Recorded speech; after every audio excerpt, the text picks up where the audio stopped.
Hey, I'm certified sommelier Matt Arnold here to talk to you guys about one of my favorite things on planet Earth, and that is California Chardonnay.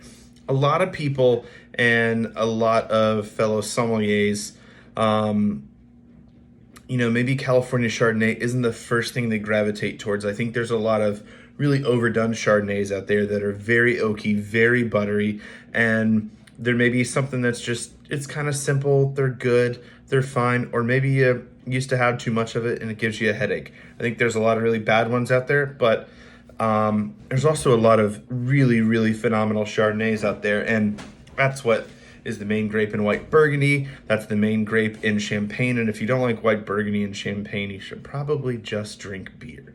But on to better things. So this is from a winery called a Bon Climat, and this is made by Jim Clendenin. So for me, this is a very personal wine, a very exciting wine. This was one of the first wineries I ever got to go visit. Jim was one of the first winemakers I ever got to meet and spend time with.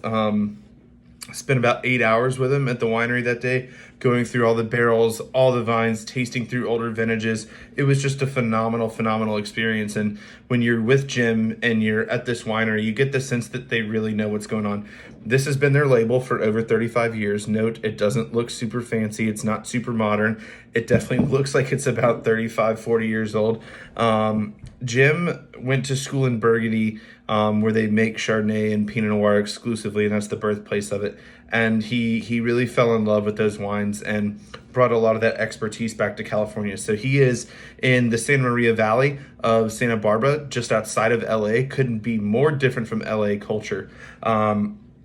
And the winery is next to the Bien Nacido vineyard, which is one of the most highly sought after fruit sources in all of California. But when you smell this Chardonnay, it just smells like a person that knows what they're doing with this. So yes, there's oak. Yes, there's some malolactic fermentation, which gives it that creaminess, but they're all in balance. So that's what I look for in a wine, and that's what you should look for too, is a wine that just has balance. So yes, you have oak, but you have to have other stuff there to balance it out. And yes, you have that creaminess, but you have to have acidity and herbaceousness and other fruit notes to kind of balance that out. It would be like listening to a song with just the bass turned all the way up and everything else weighed down. You need the equalizer to be sort of in tandem and benefit the song and what you're listening to. So wine is the same thing, but especially Chardonnay, and there's very different interpretations of it. So this comes from several different fruit sources, and it's, again, just one of my absolute favorites.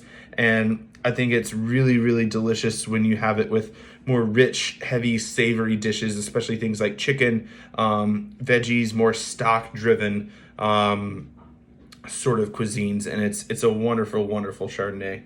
Cheers.